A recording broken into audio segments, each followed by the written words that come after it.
Je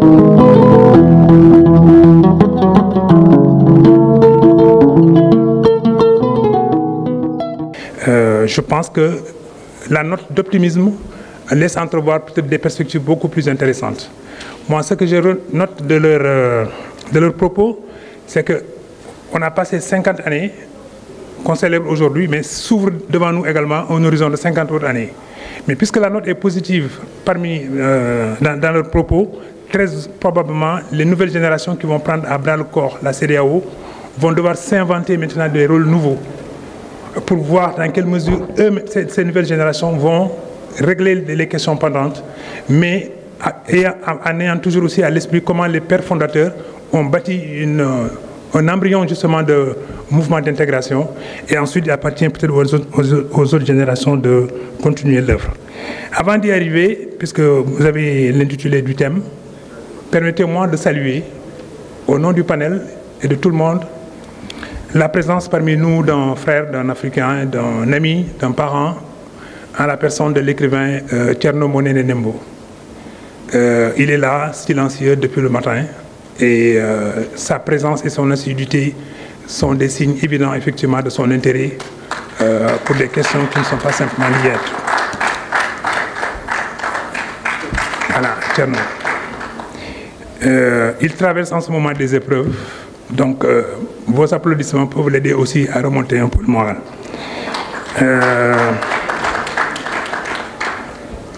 Il y a aussi Bintou Sidibé, qui n'est pas là, qui est dans un autre panel. Binta aussi voilà, traverse un peu les mêmes difficultés, mais sous un autre registre. Elle aussi, elle a fait le déplacement de Dakar.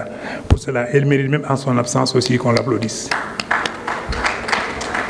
Cela dit, pour notre thème, nous avons deux éminents universitaires, professeur Si et professeur Demba Moussa Dembélé. L'un et l'autre sont réputés et ils sont très connus. Mais ils sont également connus pour tout leur sérieux et surtout pour la profondeur de leur analyse. Mais ce qu'ils y ont ajouté ces 10 ou 20 dernières années, c'est de simplifier le discours pour que l'économie quitte les cercles fermés de l'université pour aller vers justement les populations, parce qu'en vérité, c'est les populations qui sont les destinataires justement de tout ce qui se fait au niveau de la recherche et au niveau des laboratoires. Donc sous ce rapport, ces deux qui sont en face de nous sont des chercheurs, sont des universitaires, des professeurs, mais en même temps aussi des acteurs, chacun d'eux à sa façon, pour peut-être impulser des dynamiques de transformation du pays, de la sous-région et même du continent. Pour parler du professeur Si, il a été même à un moment donné conseiller des rois. Et tout le monde se demande comment il a pu cheminer avec Maître Abdoulaye Wade pour en être le conseiller attitré sur les questions d'économie, tellement Maître Wade lui-même bouffe de l'espace, mais il n'a pas bouffé son espace. Et donc c'est son mérite que d'avoir cheminé avec le président Wade, mais c'est son mérite également d'avoir un moment peut-être quitté l'université pour intégrer la sphère politique, la sphère des centres de décision, pour comprendre un peu aussi les mécanismes justement de prise de décision et surtout du processus de prise de décision. Mais en même temps aussi, il ne fait pas de bruit, contrairement à beaucoup d'autres économistes qui sillonnent ou inondent les plateaux avec des avis à gauche et à droite. Et comme l'a dit un jour un ami chercheur mauritanien, il me dit qu'il a repéré des universitaires sénégalais qui fréquentent plus les plateaux que les facultés. Et ils se demandent maintenant comment ils arrivent à renouveler leur propre univers conceptuel pour peut-être, bon voilà, avec le recul, apporter des éléments nouveaux, n'est-ce pas, pour la connaissance justement des domaines dans lesquels ils sont très compétents. Mais bon, ce n'est pas le cas de nos deux chercheurs. Le professeur Si enseigne à l'Institut international des arts et métiers à Paris, c'est dire. Mais à Dakar aussi, il est sollicité, mais lui, par sa modestie et par sa posture d'intériorité, de modestie, il se refuse à se disperser. Mais il donne des cours à l'Institut supérieur de finance, ici à Dakar, qui est couru par l'ensemble justement de la classe, de la classe supérieure des administrateurs financiers de notre pays, en fait, des hauts fonctionnaires de ce pays-là. Le professeur Demba Moussa Dembélé, lui, est un chercheur émérite. mais en même temps aussi, il préside donc le Arcade. Je n'ai pas aussi peut-être ici la décomposition de Arcade, mais il le dira tout à l'heure. Ou bien si vous me dites en ligne, Arcade. Oui, c'est un centre africain de recherche, pour faire court, mais il le développera. Mais tous les deux, quand même, sont très présents sur les questions d'actualité liées au Sénégal, mais liées également au continent. Je ne vais pas trop m'appesantir là-dessus, mais eux-mêmes vous étaleront un peu l'étendue de leurs connaissances sur ces aspects-là. Permettez simplement de dire que les questions d'intégration sont des questions très complexes. Tout a été essayé. Je n'ai pas envie de dire comme les autres que puisque nous avons tout essayé et que nous avons échoué, donc rangeons les armes et croisons les bras et laissons arriver d'autres. Mais en vérité, chaque fois que les humains sont confrontés à des difficultés, il y a des hommes également et des femmes qui ont le courage peut-être d'affronter ces réalités-là et de sortir par le haut en nous montrant le chemin. Eh bien, nos deux invités, nos deux intervenants font partie effectivement de cette cohorte de gens très intègres, mais très attachés effectivement à la recherche et qui veulent partager les résultats de la recherche justement avec des opinions et surtout encore avec les jeunes opinions qui sont en train de se forger du caractère, un destin et en même temps aussi peut-être qui veulent se projeter en ayant comme exemplarité ces deux et parmi les deux autres et d'autres comme eux. Si vous le voulez bien, pour ne pas trop allonger la discussion puisque nous avons perdu quelques éléments de minutes, nous allons donner la parole tour à tour au professeur Sy et au professeur Dembélé pour qu'ils nous étalent cela. Mais je commencerai par une petite question liée peut-être à la problématique monétaire. C'est de demander simplement si en vérité la question monétaire, parce qu'elle est complexe, est-ce qu'elle a été prise en charge justement par les institutions? Est-ce que tout le parcours institutionnel a été suivi pour qu'au moins on ait une idée précise de comment appréhender la question monétaire dans notre pays? Parce qu'on a beaucoup spéculé là-dessus, trop de gens se projettent là-dessus. La question monétaire est aujourd'hui comme la question du classement de l'équipe nationale de football du Sénégal. Tout le monde est entraîneur, tout le monde fait du classement. Mais je pense qu'il y a des gens dont c'est le métier et ils sont dédiés à nous éclairer la voie sur la question monétaire, permettant qu'eux-mêmes le disent.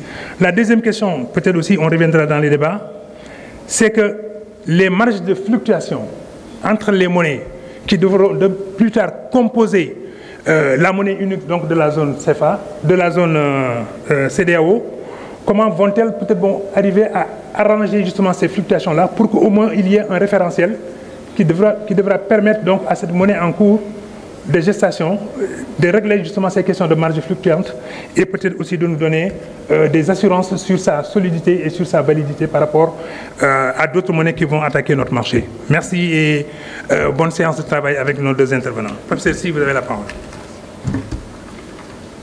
Merci beaucoup, Mamadou. Je vous fais une présentation que j'ai appelée la longue marche vers la monnaie de la CEDEAO, 2 points, espoir, difficulté et perspective, avec 5 points.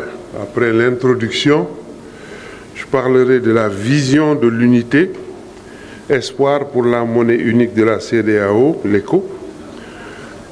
Point 2, le périple protégé, où je parle des difficultés et obstacles sur la voie de l'ECO. Le 3e point, les perspectives d'avenir. Et le 4e point, la conclusion. Beaucoup a été dit sur la CEDEAO ce matin. J'ai élagué tout ça, je ne vais pas y revenir. Merci beaucoup. La communauté de la CEDEAO a été établie en 1975 par le traité de Lagos dans le but de promouvoir l'intégration économique parmi les États membres. L'objectif déclaré était d'atteindre une autosuffisance collective en construisant une union économique et commerciale complète. Le traité a été révisé en 1993, élargissant sa portée pour inclure également la coopération politique. Une ambition de longue date au sein du bloc régional est la création de la monnaie unique. L'idée ayant été évoquée pour la première fois il y a 30 ans. L'objectif initial d'une monnaie commune était de stimuler le commerce transfrontalier et le développement économique. En 2019, le nom ECO a été officiellement adopté pour ce projet de monnaie unique. Cette présente communication vise à analyser les espoirs, les difficultés et les perspectives entourant le projet de monnaie unique de la CEDEAO, en soulignant la complexité et la nature de cette longue marche sur cette initiative. L'histoire de la CEDEAO et la vision précoce de l'intégration économique ont jeté les bases solides pour l'ambition d'une monnaie unique. Cependant, les retards répétés suggèrent des défis sous-jacents importants qui persistent depuis des décennies.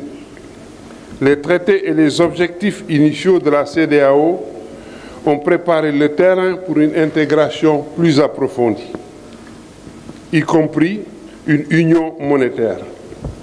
Le fait que cette idée existe depuis si longtemps indique un désir soutenu pour ce niveau d'intégration. Néanmoins, les nombreux reports que nous avons constatés soulignent les difficultés à traduire cette vision en réalité.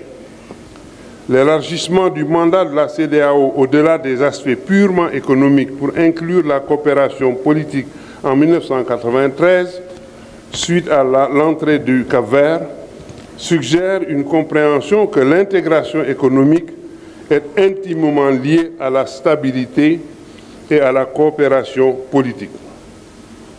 Ce mandat plus large pourrait être à la fois une force et un défi pour le projet de monnaie unique, car les questions politiques peuvent soit faciliter, soit entraver le progrès économique.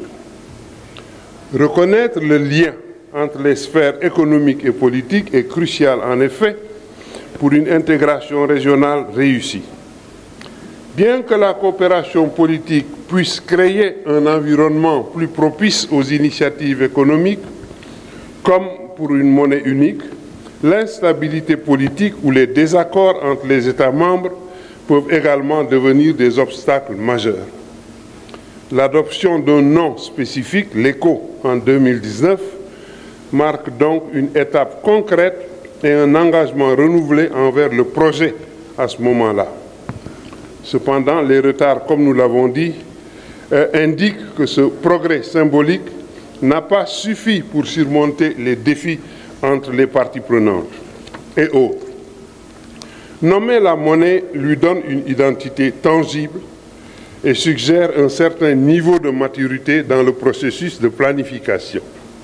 Cependant, le fait que le lancement prévu en 2020 ne se soit pas concrétisé souligne que l'acte symbolique de nommer la monnaie ne se traduit pas automatiquement à sa mise en œuvre réussie. Première partie, la vision de l'unité, espoir pour la monnaie unique de la CEDEAO, l'ECO. L'un des principaux espoirs de la monnaie unique est de générer des avantages économiques significatifs.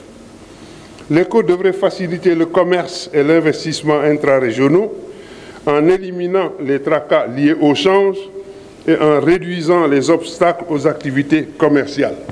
Je précise simplement que si vous avez la même famille qui vit en Ghana et l'autre en Côte d'Ivoire, sur des déplacements, par exemple pour un mariage, les pertes de change peuvent être de 40%. C'est considérable à cause du fait de ne pas avoir la même monnaie. C'est un facteur bloquant objectivement parlant. Donc, on pense que la suppression de plusieurs monnaies réduira les coûts de transaction pour les biens et services. Je le pense également, pourquoi je le partage, et que le commerce intra-zone prospérera, à condition que notre zone devienne une zone de production et de créativité, une grande zone de transformation manufacturière, au lieu d'être simplement une zone de grande consommation de produits manufacturés venant des pays occidentaux. En outre, l'éco devrait réduire les coûts de transaction et éliminer les risques de change également, qui sont considérés comme les freins à l'intégration régionale. Les différents régimes de change dans une petite zone ne favorisent pas le commerce entre les pays en raison des coûts de transaction élevés. C'est tous la question du modérateur. Ça, nous l'avons appris aussi de l'histoire économique. Dans une si petite région, on ne peut pas se permettre 9 ou 10 monnaies qui circulent en même temps. C'est insoutenable.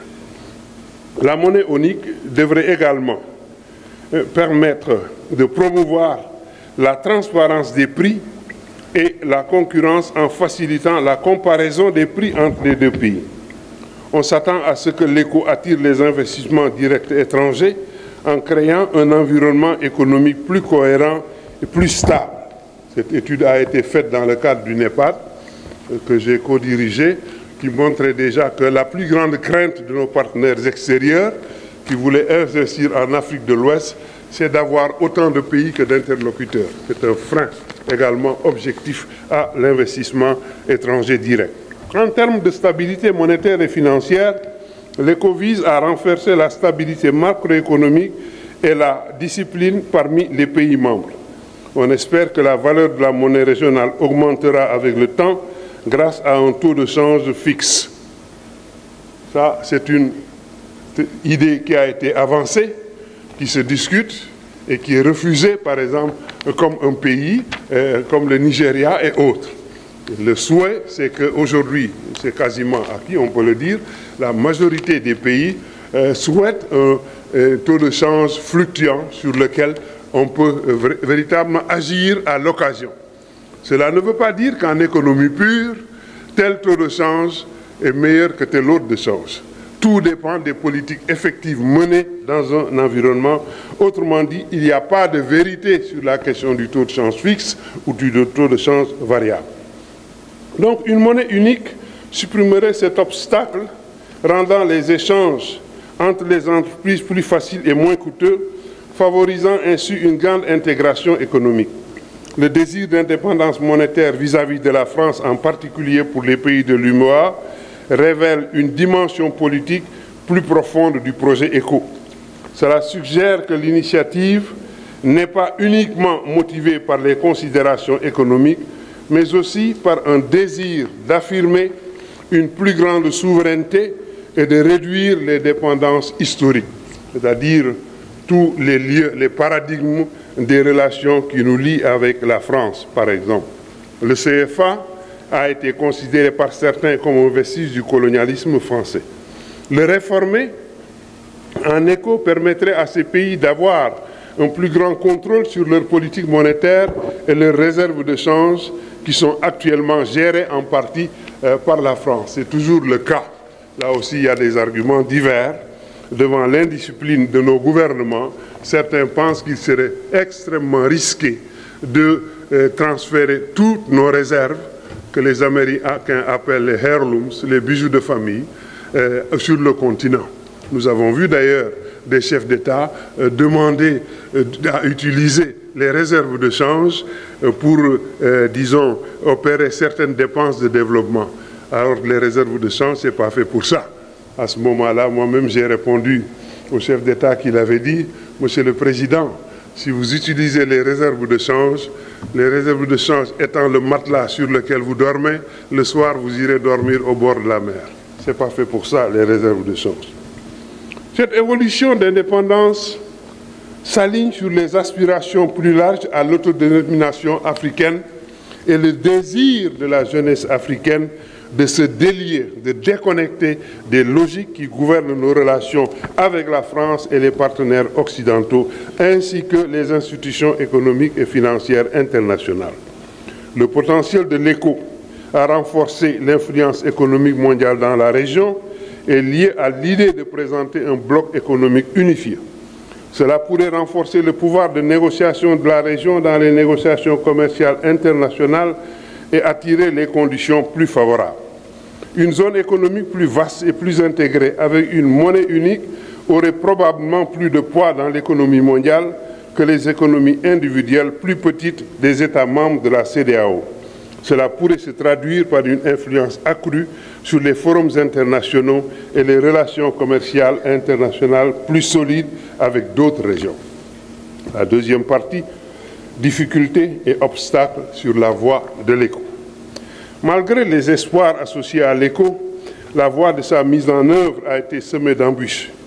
L'un des principaux défis est la divergence macroéconomique persistante entre les États membres. Ça répond aussi, élément de réponse à la question du modérateur. J'y reviendrai. Les États membres n'ont cessé d'échouer à respecter les critères de convergence, inflation, déficit budgétaire, réserve, etc., malgré de nombreuses tentatives et déchéances. Jusqu'en 2011, seul le Ghana avait réussi à respecter tous les critères primaires en une seule année fiscale. En 2016, 3 États membres ont satisfait aux premiers critères. Les États membres ont du mal ainsi à maintenir la discipline monétaire et budgétaire nécessaire. En juin 2023, aucun État membre de la zone monétaire ouest-africaine n'avait satisfait aux 4 critères de convergence primaire. En plus de ces défis, il existe des disparités considérables dans les structures économiques et les niveaux de développement entre les 15 pays membres, aujourd'hui 12, y compris les différences de taille de leur économie, leur population et leur dépendance à différents secteurs. Le Nigeria, par exemple, représente environ 67% du PIB de la CEDEAO. Ces différences structurelles entraînent des chocs asymétriques qui touchent différemment les pays membres, rendant difficile une politique monétaire commune. Un autre obstacle important est le franc CFA. 8 pays francophones au sein de l'UEMOA ont déjà une union monétaire avec le franc CFA rattaché à l'euro. La fusion du franc CFA avec l'ECO pose des défis, notamment en ce qui concerne le taux de change fixe avec l'euro et le rôle du Trésor français, particulièrement pour le Nigeria. Le Nigeria, en cas d'unité sur cette question, refuse catégoriquement la mainmise, ou en tout cas une place réservée, ne serait-ce qu'un doigt, à la France dans le dispositif de politique de gouvernance de la monnaie. Il y a eu des propositions alternatives, il y en a eu plusieurs, je ne vais pas les rappeler ici. D'abord, changer le nom du CFA actuel pour faciliter l'intégration. Mais auparavant, il y a eu la grande initiative qui avait été abandonnée sur laquelle des propositions reviennent. C'est-à-dire faire l'unité, les 8 pays du franc CFA étant déjà unis, faire l'unité pour les autres pays qui restent. Et un groupe d'experts a été réuni et qui a travaillé pendant des années. Nous étions pour le Sénégal 3 experts à accompagner ce qu'on appelle le programme Fast Track. C'est-à-dire c'était des experts pour accompagner les pays non CFA à converger vers une monnaie, et à ce moment-là, on fusionne les 2 monnaies. Les experts sénégalais, c'était Magathiam, le professeur Magathiam, mathématicien qui est décédé. Il y était en tant que ministre de l'intégration. Il y avait le professeur Makhtar Diouf, professeur d'économie, et moi-même. Nous étions dans le travail qui devait être fait. Je ne voudrais pas être long sur cette question. Le travail a été fait. À un moment donné, pour accélérer le processus, c'est le président Ouattara qui lui-même, en 2014, a proposé vraiment d'accélérer la marche et qu'on pourrait commencer par les pays qui sont aujourd'hui, qui réunissent en tout cas l'essentiel des critères pour aller ensemble et que les autres devaient suivre à leur rythme. Tout ça, c'est des propositions pensées, quand même, étudiées par les commissions techniques et validées. Il y a d'autres propositions qui sont, comme par exemple le rôle du Nigeria dans le processus. Certains des partenaires extérieurs sont allés même jusqu'à demander que tous les pays fassent l'ECO en excluant le Nigeria. Je ne vais pas m'étendre là-dessus sur la base de ce que le professeur Abdoulaye Bathily a dit. Pour l'unité ouest-africaine, beaucoup de jeunes ne savent pas, le professeur Bathily ne s'est pas trop étendu sur la question. La France a tout fait pour qu'il n'y ait pas de CEDEAO, pour qu'il n'y ait pas cette unité. Ça, c'est pour l'histoire, c'est important de le dire. Le Nigeria a joué un grand rôle et l'essentiel des financements sur la question ont été assurés par le Nigeria. Et encore aujourd'hui, les plus grands contributeurs sur le continent, rassurez-vous, le Sénégal a toujours été à jour sa cotisation, mais les plus grands contributeurs, c'est quand même le Nigeria, le plus grand contributeur. Sur le plan continental, il y a 3 pays qui contribuent le plus à la Commission de l'Union africaine. Il y a le Nigeria, l'Afrique du Sud et l'Algérie. 3e point, je veux aller loin, perspectives et scénarios pour la monnaie unique de la CEDEAO. La faisabilité et le calendrier de l'objectif 2027 restent incertains. Il faut l'assumer, je crois que c'est ça la situation. De nombreux experts exprimant leur scepticisme en raison des difficultés persistantes à respecter les critères de convergence et les récents développements politiques. La commission même de la ZMAO, c'est la zone en question qui est basée, je crois que c'est en Sierra Leone, qui a été dirigée pendant quand même 10 ans par un brillant économiste sénégalais qui a été notre étudiant, le professeur Bon Oumar Ndiaye. Le groupe technique a terminé tout le travail technique pour converger et aller vers la monnaie unique. Ils ont nuancé toutes les réserves sur les critères de convergence et au demeurant, c'est important de le préciser, d'emballasser. Les critères de convergence, quand j'en parle comme les Américains. C'est anti-économique. Ça n'a rien à voir économique. C'est des critères décidés à matrice, parce qu'il n'y avait pas d'ordre du jour à discuter, et quelques conseillers techniques l'ont proposé. Donc ce n'est connu que dans notre espace. Mais des pays qui veulent aller ensemble vers l'unité ont le droit de se donner certaines règles, quand même de discipline. Et cela peut justifier si on considère le désordre et les libéralités que prennent très souvent les chefs d'État dans cette partie ouest africaine.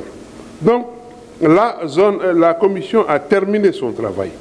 La possibilité d'une monnaie, de 2 monnaies est toujours sur la table, une pour les anglophones et les revenus, je l'ai dit tout à l'heure, une pour les francophones, et enfin l'idée d'une monnaie unique, d'une monnaie commune, pas unique, c'est aussi une idée. Une monnaie commune, ça se discute, mais c'est très marginal.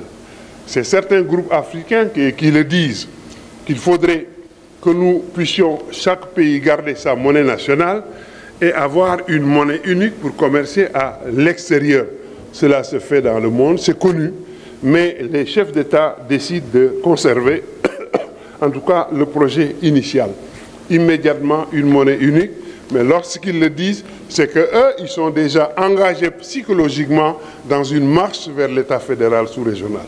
Je crois qu'à ce moment-là, on peut parfaitement les comprendre. Parce que l'aboutissement véritable et l'épanouissement réel d'une monnaie commune, ça se fait plutôt dans un État fédéral que dans un contexte où il existe encore des États nationaux. Donc voilà quelques éléments d'alternative sur cette question.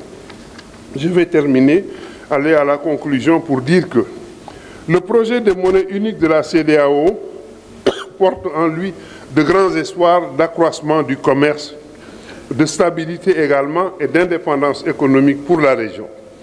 Cependant, le chemin vers la réalisation est semé de difficultés considérables, notamment la divergence macroéconomique persistante entre les États membres, les complexités liées à l'intégration de la zone CFA et les difficultés politiques et institutionnelles. Le retrait récent de 3 membres ajoute une nouvelle couche d'incertitude. Les perspectives d'avenir de l'ECO restent mitigées. Bien qu'il y ait un engagement continu envers l'objectif de 2027, les obstacles substantiels qui subsistent rendent cet échéancier ambitieux. Le succès ou l'échec de l'ECO dépendra de la capacité des États membres à faire preuve d'une forte volonté politique, de réaliser une convergence macroéconomique soutenue et de tirer les leçons des expériences des autres régions.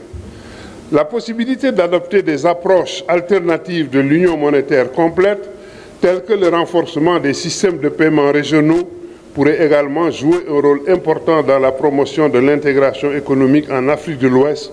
Et en fin de compte, la longue marche vers la monnaie unique de la CEDEAO nécessitera d'abord un engagement des sociétés civiles et une détermination inébranlable et une approche pragmatique pour surmonter les nombreux défis qui restent sur son chemin.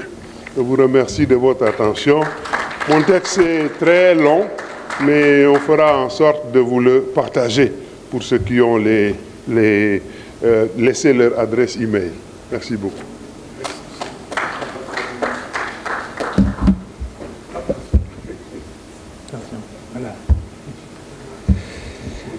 Merci beaucoup, professeur.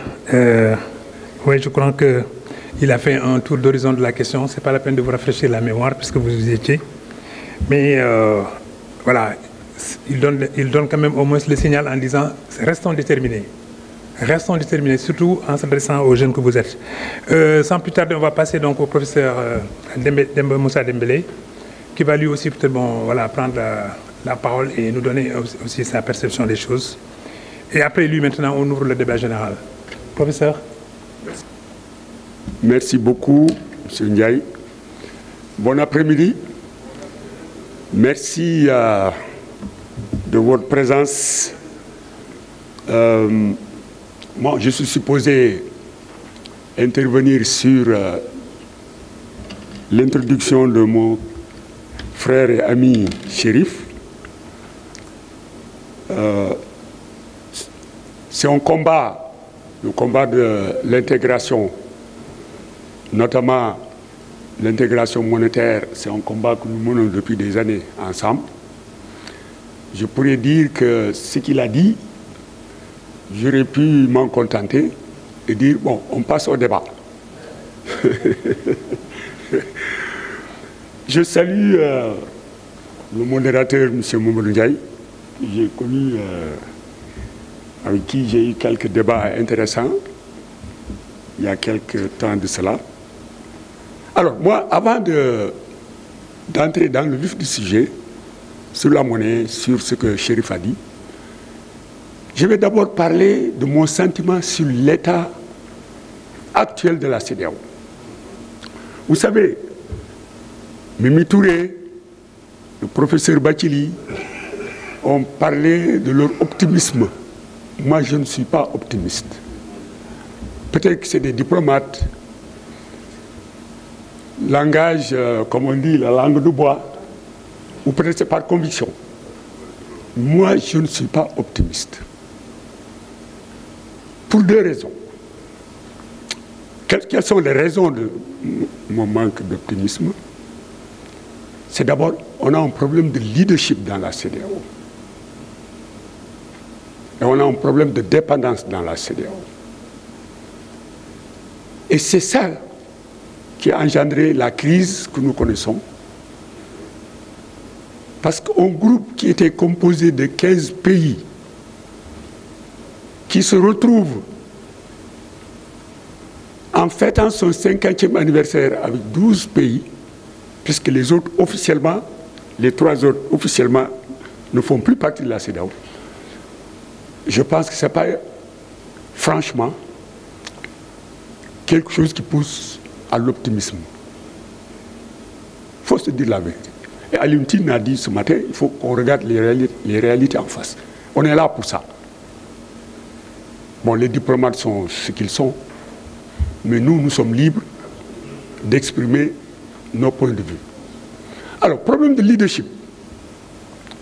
Il y a un manque de vision de la part des dirigeants de la CEDEAO. Je pense que les idéaux des pères fondateurs ont été perdus le long du chemin par un leadership que je qualifierais aujourd'hui de syndicat. Je l'ai dit dans mes... Chérif le sait, dans pas mal de papiers, le syndicat des chefs d'État. La preuve, ils ne défendent que leur père quand ils sont en difficulté. Ils ne se soucient jamais de l'intérêt des peuples. Je vous donne un exemple. Quand le président du Nigeria, après le coup d'État du Niger, coupe du jour au lendemain l'électricité au Niger, alors que de part et d'autre, ce sont les mêmes populations, les Haoussa, tout simplement parce qu'il fallait rétablir Bazoum au pouvoir sous l'injonction de Macron, le président français. C'est une réalité. Ou alors, quand Macky Sall, à l'époque, avait imposé un embargo illégal, parce que c'est contre les textes de la CEDEAO. Embargo illégal et inhumé contre le Mali, qui est notre premier client. Au point que le secteur privé sénégalais avait crié en disant non, mais ça c'est une erreur, parce que c'est notre premier client. Et il y a eu des pertes énormes pour le secteur privé sénégalais. Et du coup, le port autonome de Dakar est en train d'en pâtir, parce que les Maliens qui avaient des entrepôts ici, ils n'ont plus confiance au Sénégal. Ils cherchent ailleurs, du côté de la Guinée, de la Mauritanie, etc. Et tout récemment, j'ai vu que le directeur du port autonome, M. Bodian, est allé au Mali, peut-être pour essayer de dire non, ça ne se passera plus, il faut revenir, etc. Bon, c'est pour vous dire, donc, que le leadership de la CEDEAO est en partie responsable de la crise qui a conduit au départ des 3 pays. Deuxième point, c'est la dépendance. Vous savez, la CEDEAO, c'est malheureux de le dire, pour la plupart de ses programmes, ou même de son budget, la CEDEAO dépend de ressources extérieures. Je vais vous donner une anecdote. Chérif était encore avec le président Wade quand on mobilisait contre les accords de partenariat économique que l'Union européenne voulait imposer aux pays africains. On mobilisait, le président Wade lui-même a mobilisé un bon contingent, non seulement de Sénégalais, mais d'Africains, pour aller à Bruxelles, contester ces accords de partenariat économique à l'échelle de l'Afrique. Mais vous savez que pendant cette période, certains des négociateurs de la CEDEAO étaient payés par l'Union européenne. Comment voulez-vous qu'ils négocient comme il faut dans l'intérêt de la CEDEAO? Ce n'est pas possible. Donc cette dépendance qui explique un peu, pas un peu, qui explique les ingérences étrangères qui poussent les chefs d'État à prendre des décisions qui sont contraires à leur protocole et qui sont contraires aux intérêts des populations de la CEDEAO. Donc moi je ne suis pas optimiste quand on dit oui, après 50 ans, etc.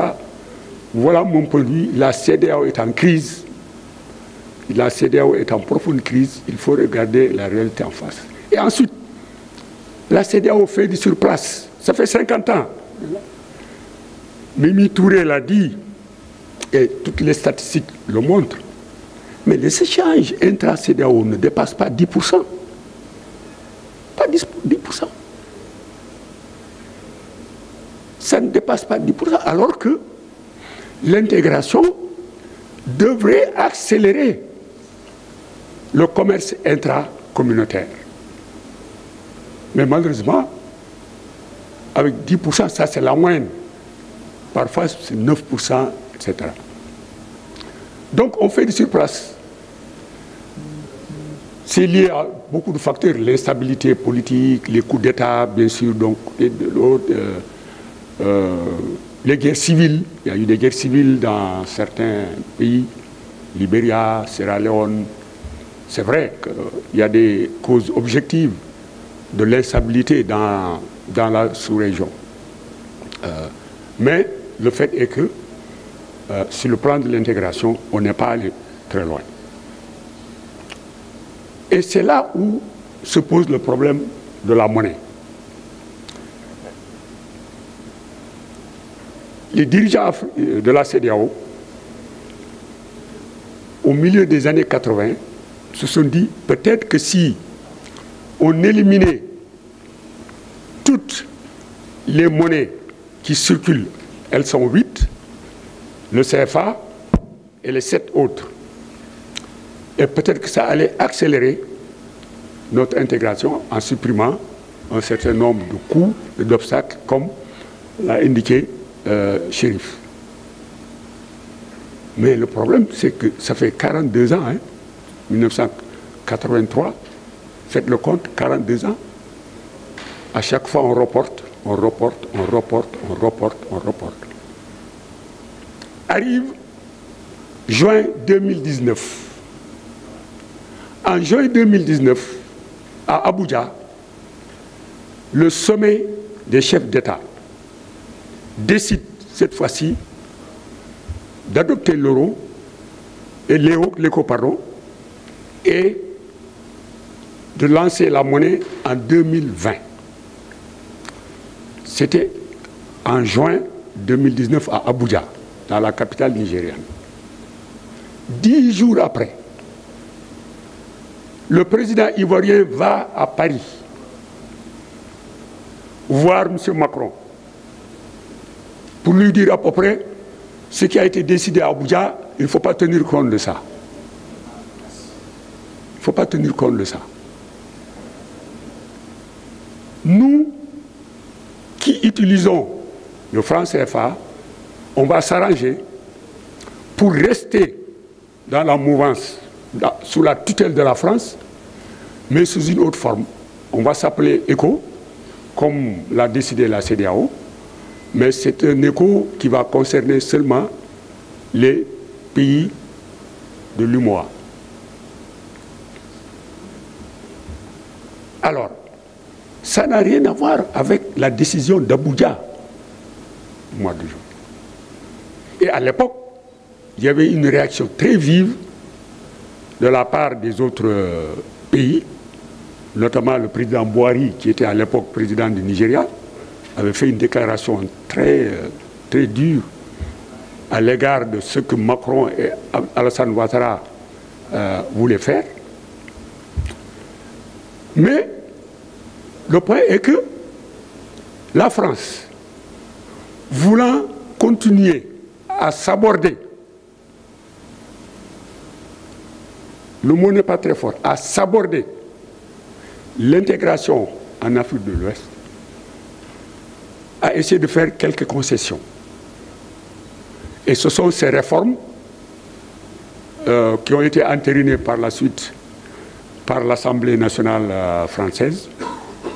Ces réformes sont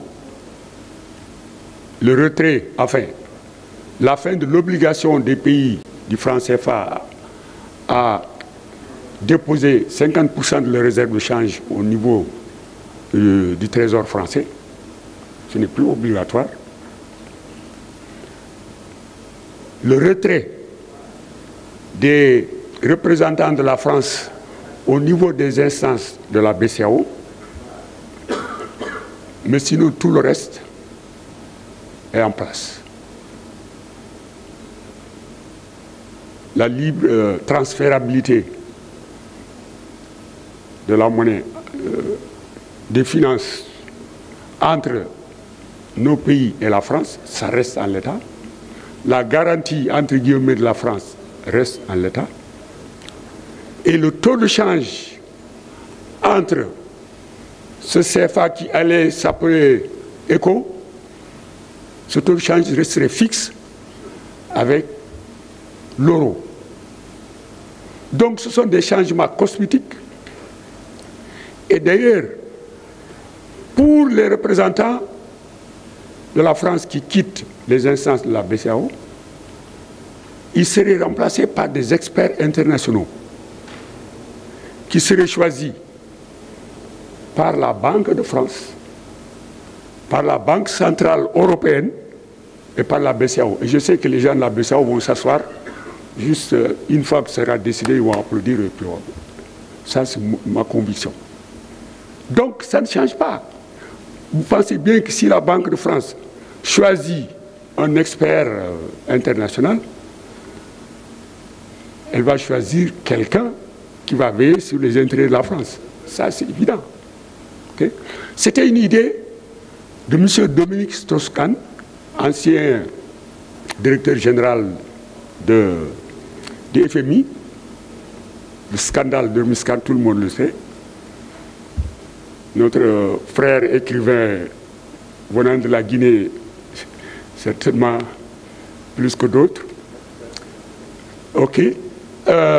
Donc c'est ça aujourd'hui. Nous sommes, au moment où je vous parle, il y a deux projets d'écho sur la table. Il y a le projet de la CEDEAO et il y a le projet Ouattara-Macron qui a été signé en décembre 2019, le 21 décembre 2019. En fait, comme Sharif le disait, ce qu'ils veulent, ce qu'ils cherchent, c'est d'isoler le Nigeria et élargir l'UMOA. J'étais dans un débat il y a quelques jours à l'université et un des intervenants disait oui, il faut élargir l'UMOA et mettre de côté le Nigeria. Or, le Nigeria, Sharif l'a dit, 65% du PIB. Plus de la moitié de la population de la CEDEAO. Alors, si vous excluez le Nigeria, il ne faut pas parler d'intégration en Afrique de l'Ouest.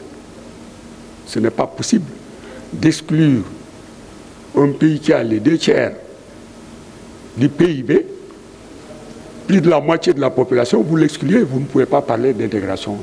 Or, c'est ce que cherche la France et des complices.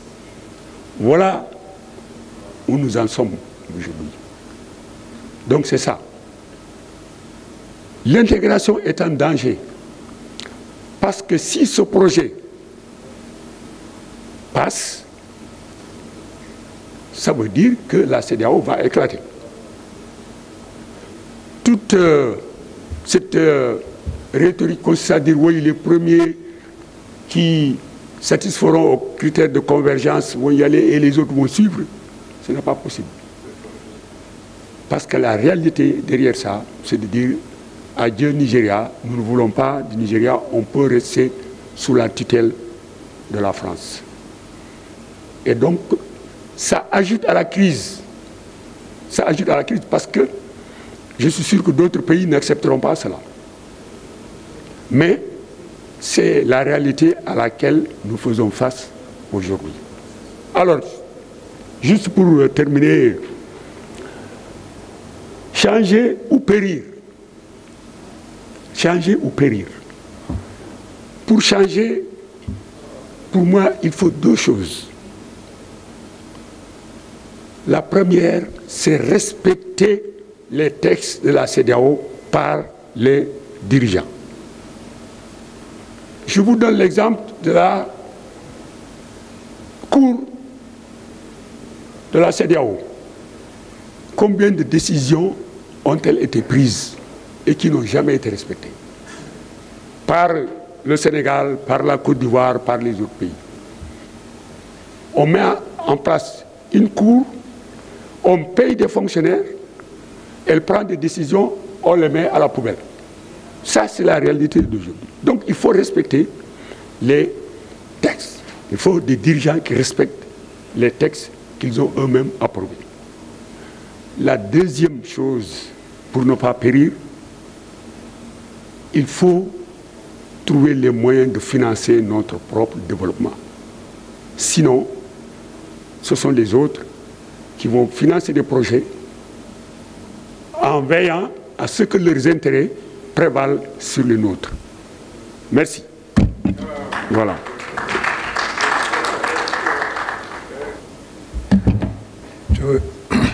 Merci beaucoup, professeur. Il reste le même, hein. Il reste le même. Il a le punch, hein. Il a le courage de ses idées et il a aussi le courage d'affronter l'adversité, surtout l'adversité intellectuelle. Donc, professeur, merci beaucoup. Mais je pense que dans le débat aussi, certains esprits vont peut-être encore davantage creuser. Le débat est ouvert. pour ceux qui veulent prendre la parole, juste c'est de s'identifier et de se signaler. Oui, Aïcha, je prends d'abord une femme. Merci.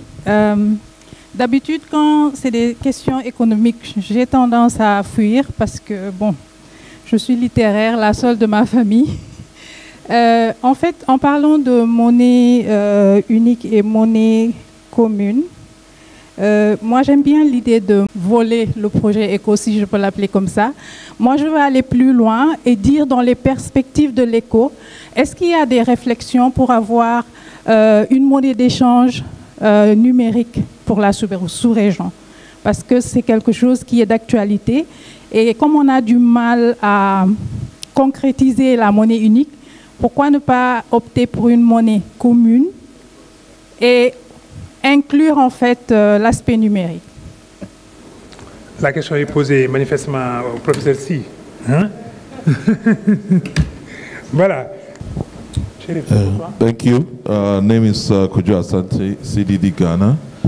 2 questions. The first one on the common currency.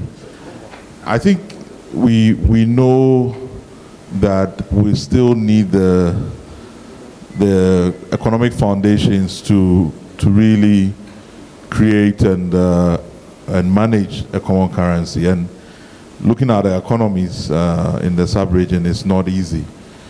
But sometimes when I think about the issue of common currency, I ask myself, why do we not go also with the coalition of the willing? Why are countries not improving the exchange of currency, tradable currency among themselves? And just a quick anecdote. I go to Nigeria quite a bit. Most people will take Ghana cedi because there's a lot of trade between traders, right? So why is the Bank of Ghana not keeping enough Naira so that people can just, go and get Naira rather than go and get the dollar and then exchange it for Naira when they are going to Nigeria? And why is that not happening more? So maybe the economists can explain to me why that is not the case. The second issue is that the AU adopted, or at least launched, the Pan-African Payment and Settlement Platform, which is to the PAPS, which is supposed to assist payment. And from what Aisha is saying, that actually overcomes some of the challenges you have with a common currency, because the interbank system, can manage the transaction costs around that. So why is ECOWAS not also taking advantage of that to almost like leapfrog the common currency challenges? So maybe to get some explanation that maybe we are missing something. Thank you. You are from Ivory Coast? Oui, Côte d'Ivoire. Ah, vous êtes... En français, bien sûr. Okay. Ok, merci bien, monsieur. Ouais. Kofi Kwasi Ignace, président régional des clubs CEDEAO. Je voudrais d'abord dire merci à nos panélistes pour l'intervention. À écouter nos responsables, je me rends compte que le problème de la monnaie ou le problème de l'éco, c'est plus politique que technique. Ce sont bien sûr des entraves beaucoup plus politiques, mais ce n'est pas en réalité technique, parce que, tel que vous avez expliqué, les critères de convergence ne sont que de simples jeux de mots. Ce sont les questions politiques qui plombent l'avènement de l'éco. Et donc, je pense que si on a pu surmonter cela, l'éco peut voir le jour. Mais c'est encore plus difficile. Ma préoccupation, c'est de savoir, bon, déjà quand on parle de l'intégration économique, quand on parle de l'éco, on est beaucoup plus avec les experts, on est beaucoup plus avec les politiques. Nous, au niveau de la jeunesse, au niveau de la population, réellement, on n'a pas grande notion, on ne sait pas comment ça se prépare. La jeunesse, très souvent, fuit, si vous voulez bien sûr, le franc CFA et souhaite l'avènement de l'éco, simplement parce que, bon, c'est une question de France-Afrique, c'est lié à la France, c'est lié, bien sûr, on veut rejeter, bien sûr, la France, Et donc c'est pourquoi on fuit l'éco, on fuit le franc CFA. Mais est-ce qu'on comprend réellement aussi les implications de l'avènement de l'éco? Et vous, les experts, qu'est-ce que vous faites pour préparer la jeunesse, pour préparer la population à l'avènement de la nouvelle monnaie? Est-ce qu'aujourd'hui, si on change de monnaie, qu'on passe bien sûr du franc CFA à l'éco, est-ce que le développement suit? Est-ce qu'automatiquement on devient riche, on devient des pays développés? Est-ce que tout va bien? Ou bien il y a des choses à faire avant même l'avènement de cette nouvelle monnaie? Comment on prépare la jeunesse, comment on prépare la population à l'acceptation de cette nouvelle monnaie qui, bien sûr, peut remplacer le franc CFA, mais si on y prend garde, les mêmes dérives qu'on constate, bien sûr, sur le franc CFA et les autres monnaies peuvent, bien sûr, se reproduire avec l'éco. Voilà un peu ma préoccupation. Merci. Non, bonne question. Est-ce qu'on ne peut pas scinder ça en deux? Pour le groupe de questions déjà posées, ils répondent?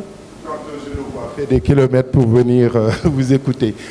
Merci beaucoup d'abord à notre frère, grand frère Alioune Tine pour cette opportunité. Merci à vous pour ce panel. Je vais poser une question très directement aux deux amis et professeurs Si et Moussa Dembélé. À chaque fois, l'avènement de l'éco est repoussé, comme ce fut le cas également pour la sortie du franc CFA de la zone euro. Qu'est-ce qui cloche? Aussi, j'aimerais comprendre pourquoi nos pays africains qui, malgré le FATRA, ont porté quand même en termes de progression parce que, quoi qu'on puisse dire, nos pays ont eu des taux de croissance, certains qui touchaient presque à 2 chiffres. Pourquoi nous qui avons porté le taux de croissance mondial vers le haut, aujourd'hui, on nous parle de crise économique ou bien qu'on nous parle que nous sommes incapables d'arriver à avoir une monnaie commune? Qu'est-ce qui ne va pas chez nous? Je vous remercie. C'est bon. Suivant. Oui. Fatou Sagna. Je suis étudiante à l'université Alioune Diop de Bambey. Je voulais un peu parler de l'aspect communautaire avant de parler de l'aspect économique. Parce qu'on ne peut pas parler d'intégration économique sans qu'il y ait vraiment cette intégration communautaire. Bien sûr, entre les pays qui composent l'espace CEDEAO.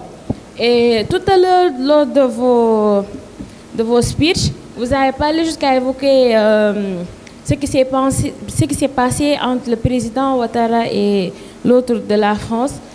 Déjà, ça, c'est un linge sale qui devrait être lavé, éradiqué et essuyé partout. Parce qu'on ne peut pas vraiment se dire, faire partie de la famille pour après montrer le dos, aller négocier pour soi-même.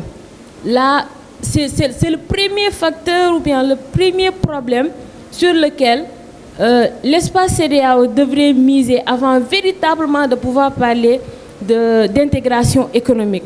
Parce qu'une fois que tout le monde est dans une même bassine et toutes les mains sont propres, là vraiment, quand l'argent vient, ça passe. Merci beaucoup. Merci Fatou. Oui. Bonjour. Merci beaucoup pour la présentation. Je m'appelle Armand Lona, je suis journaliste de la Guinée-Bissau, je suis activiste, je suis coordinateur de Front Populaire, une organisation populaire politique, mais pas partisan. J'ai beaucoup aimé votre présentation et votre commentaire, monsieur le professeur. Merci beaucoup. Moi, je pense que quand on célèbre 50 ans, il faut éviter la langue de bois. Je pense qu'on doit profiter de ce temps que nous avons ici pour se dire la vérité. Le tableau est sombre de la CEDEAO. C'est pourquoi j'ai beaucoup apprécié, j'ai beaucoup souligné vos mots. Je suis très content, très ravi. Je pense que la plupart des participants ici. En écoutant, il y a certains éléments que vous avez partagés ici que je pense que la plupart de l'audience ici est au courant, notamment cette histoire de chefs d'État qui sont téléguidés par la France. Et là, vous avez mis l'accent sur la dépendance. Moi, je pense, comme vous aussi, que l'économie n'existe pas à part la politique. Ça va ensemble. L'intégration économique suppose d'abord l'intégration politique, comme Kwame Nkrumah nous a averti depuis longtemps. Donc, nous avons des bases pour ça. Ma question pour vous, elle est directe. Croyez-vous qu'il est possible de viabiliser l'union monétaire dans ce cadre de néocolonialisme, de dépendance absolue? C'est des questions que je suis en train de préparer, un livre qui doit sortir très bientôt. C'est des questions qui m'interpellent. Mais aussi la question des frontières. Il y a un détail que je voudrais aussi que vous partagez vos expériences. Nous travaillons, nous demandons l'unité au niveau de la CEDEAO, au niveau de l'Union africaine, mais il y a une question de balkanisation de nos mentalités qu'on ne peut pas reporter. Est-ce que vous croyez qu'il est possible d'aboutir à une union plus forte si nous continuons à assister à cette balkanisation, ça qu'on reste enfermé dans ces petits territoires, mais en même temps nous voudrons une communauté forte. Donc je vous remercie. Merci beaucoup. Donc, salam alaikum, bonjour. Je m'appelle Papa Ndike Sambo. Donc merci beaucoup, cher professeur, de cette brillante intervention. Moi, je m'intéresse beaucoup plus à l'intervention de notre cher professeur Moussa Dembélé. Et j'ai constaté souvent dans son allocution, souvent que ce sont des manquements de la CEDEAO.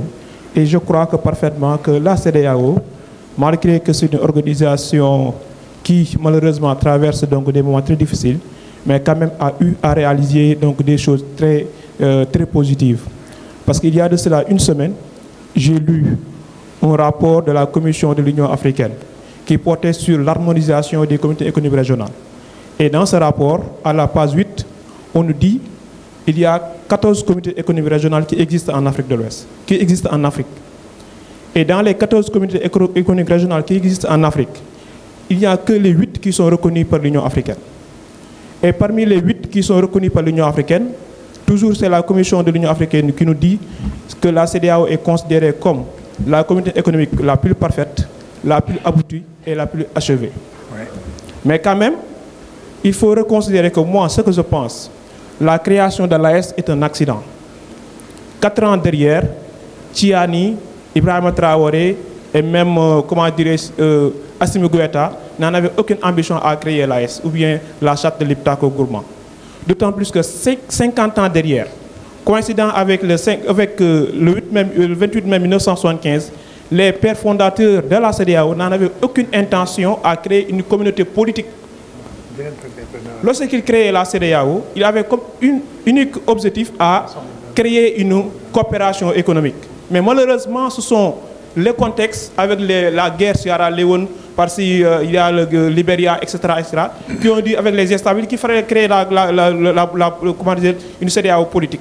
Raison pour laquelle aujourd'hui, quand on parle de la politique, vous savez, on va toucher des sensibilités. Ce sont des souverainetés qu'on va toucher. Les États, on ne touche pas les souverainetés. Raison pour laquelle à chaque fois que la Cour de justice de la CEDEAO prend une décision, l'État n'en applique pas. Et quels sont les moyens qui sont donnés à la CEDEAO pour empêcher l'État de le... Il n'y a aucun moyen. Et je crois que concernant la question de financement, on nous dit que parfois, ce sont des étrangers, la France, comme l'Union européenne, qui financent. Ah oui, on peut accepter. Comme si, par exemple, ce que je pense que, comme on le dit chez nous, les Wolofs, aujourd'hui, ce sont les États qui doivent contribuer pour le financement de la CEDEAO. Okay. Mais malheureusement, les États ne sont pas au jour. Le dernier budget, on a vu que le budget a diminué. Et si malheureusement les États ne cotisent pas et ils veulent avoir une communauté parfaite, c'est très impossible. Donc tu donnes l'opportunité à l'institution d'aller chercher d'autres partenaires qui vont vous dicter également des conditions. Et là, je crois que le problème, ce n'est pas l'institution en tant que telle, mais ce sont les États qui constituent l'institution. Okay. Et là, je me pose une question. Est-ce que vous êtes toujours pessimiste à penser que c'est toujours la CEDEAO peut-être ne pourrait pas être donc à la hauteur? Et moi, ce que je crois, c'est que la CEDEAO n'est pas parfaite. Il y a des imperfections. Comme la dernière Assemblée générale des Nations Unies, l'ONU est critiquée partout. De même que nous, êtres humains, nous sommes critiqués de partout et nous ne sommes pas parfaits. Mais souvent, il y a des manquements, on doit améliorer. Mais n'est pas à disparaître donc la CEDEAO. Merci. Bonjour, mesdames et messieurs. Je me nomme Amadou Djoulé Diallo. Je suis politiste de formation, par ailleurs secrétaire général du club CEDEAO ICAD. Alors, ma question est directement pour professeur Moussa Dembélé, que je salue beaucoup parce que dans le cadre de mes recherches, j'utilise beaucoup ses écrits, notamment l'ouvrage, une coproduction que vous avez fait et des articles également. Alors, je voudrais poser une question qui est en lien avec cette deal, n'est-ce pas, que vous avez eu à souligner, qui a été signé entre le président Ouattara et Macron.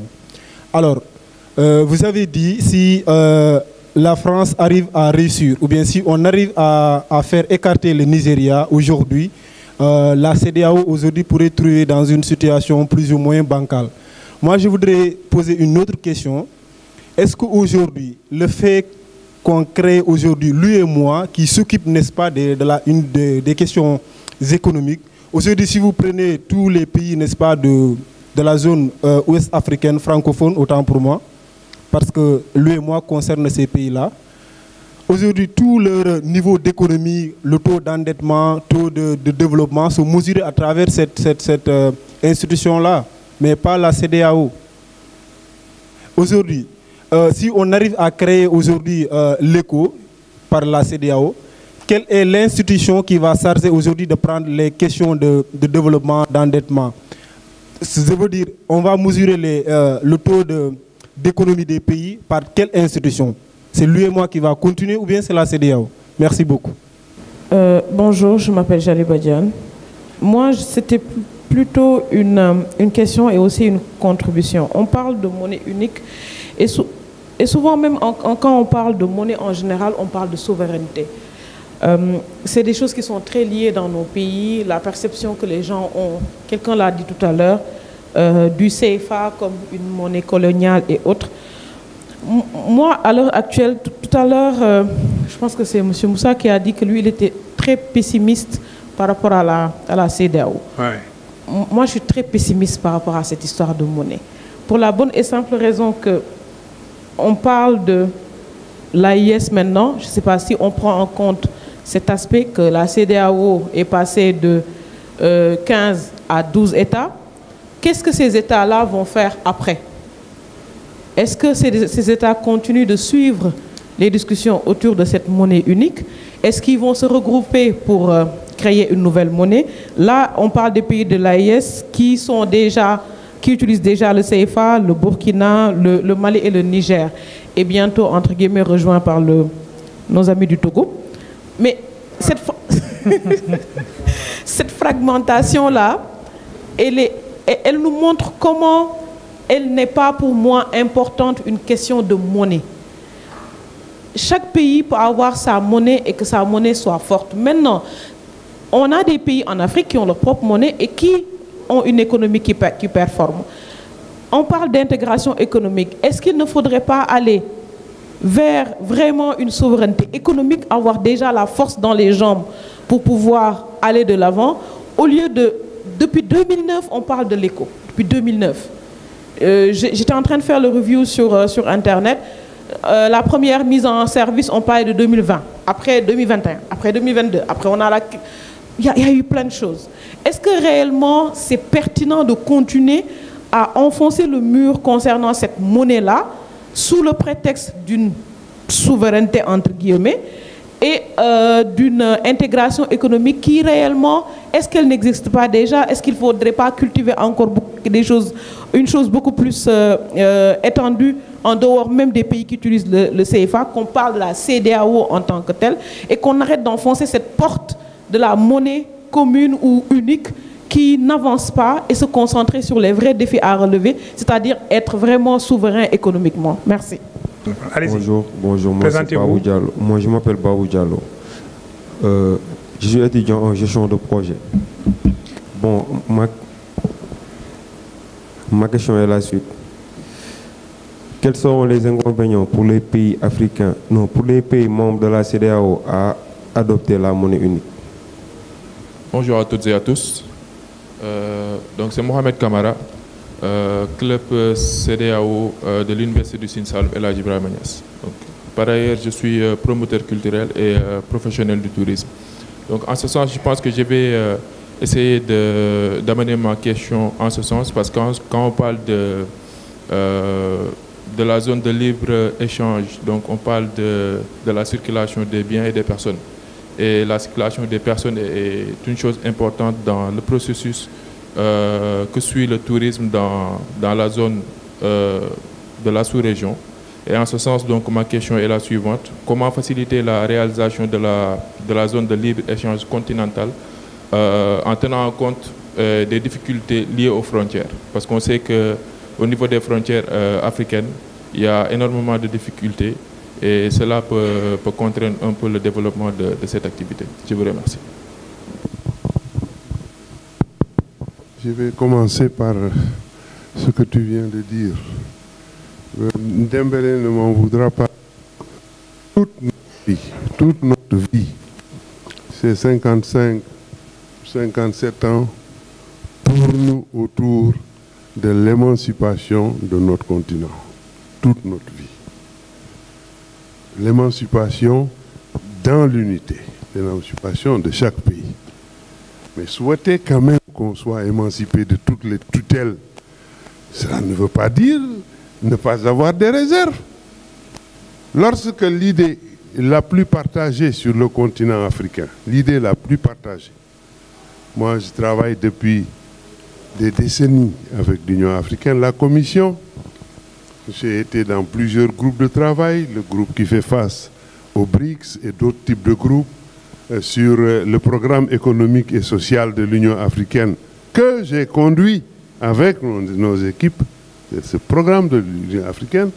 Je suis aussi, j'ai travaillé, ça fait maintenant près de 22 ans avec la Commission économique des Nations Unies pour l'Afrique, la Banque mondiale, les autres groupes sur laquelle. Mais l'idée la plus partagée sur le continent, c'est que le mal de l'Afrique, c'est son leadership. Mais ça, on ne peut pas nous empêcher d'avoir des réserves. Nous avons un leadership qui n'a pas de méthode, qui n'hésite même pas, c'est-à-dire qui a fait ses options. Les leaderships qui bloquent les avancées du continent ont fait un choix, c'est-à-dire qu'ils sont dans d'autres rationalités. Ouattara l'a dit, dites ce que vous voulez. Nous, ce qu'il y a dans notre tête, c'est ne pas décrocher de la France. On en tire les conséquences. Quand même, il faut se dire des choses. Ils osent, on ne veut pas que nous osions. Vous voyez dans ma présentation, il y a beaucoup d'espoir. Il y a beaucoup d'espoir. Et je sais que nous allons y arriver. Mais là, comment les choses marchent, je suis comme Dembélé. On dort le lundi, on veille le mardi et le mercredi. C'est un peu calme le jeudi, on dort un peu. Mais c'est ça la marche aussi du monde. C'est ça la marche du monde, c'est ça la réalité. Quelqu'un a dit sur Samb, là, ça c'est un débat, c'est une querelle d'école. Quelqu'un l'a posé. Qu'est-ce qui doit précéder? L'intégration économique ou l'intégration politique? C'est une querelle d'école. Mais si on revient sur ce que les ancêtres, lorsque l'homme a commencé à penser son organisation, penser sa sécurité, c'est à ce moment-là que la phrase est née. La sécurité précède le développement. Charles ne l'a pas inventé. Il l'a simplement repris. Les Aristote et tout, tous l'ont dit. Et c'est d'une évidence. L'homme est là, il est seul. Un autre apparaît en Éthiopie, un autre apparaît... Mais le problème, c'est de sécuriser le chemin entre lui et la rivière où il prend le poisson. de sécuriser sa cueillette quand il cueille. Ça, c'est une donnée objective. Et l'importance de l'économie fait que sa détermination est extrêmement forte. Je ne dirais pas comme les autres plus forte pour éviter de verser dans l'économisme, mais notre vie est rythmée par l'économie. Toute notre préoccupation lorsque l'individu est sur Terre, produire, répartir, consommer. C'est le rythme jusqu'à la fin du temps. Produire, qu'est-ce que je mange, même si je suis seul? Est-ce qu'en allant chercher le poisson, on va pas me liquider? C'est pour ça que c'est des idées qu'on peut retenir. C'est des querelles d'école, je vous dis. J'ai terminé la dernière partie de ma thèse en économie en disant que, quoi qu'il en soit, peu importe si c'est l'intégration économique, politique ou culturelle qui précède, l'essentiel c'est de déconnecter des logiques qui fabriquent nos relations avec le reste du monde. Ça, c'est un problème de fond. Et là, objectivement, on voit que l'intégration économique a marché et les peuples ne nous ont pas attendus. Et ça, Bathily l'a dit, ça date même de plus de 6000 ans que les gens sont mobiles dans la sous-région. Il y a des empires qui se sont désintégrés. À l'époque, avant l'an 1500, il y avait 3 pôles de développement sur la planète. Le pôle le plus puissant, c'était la Chine.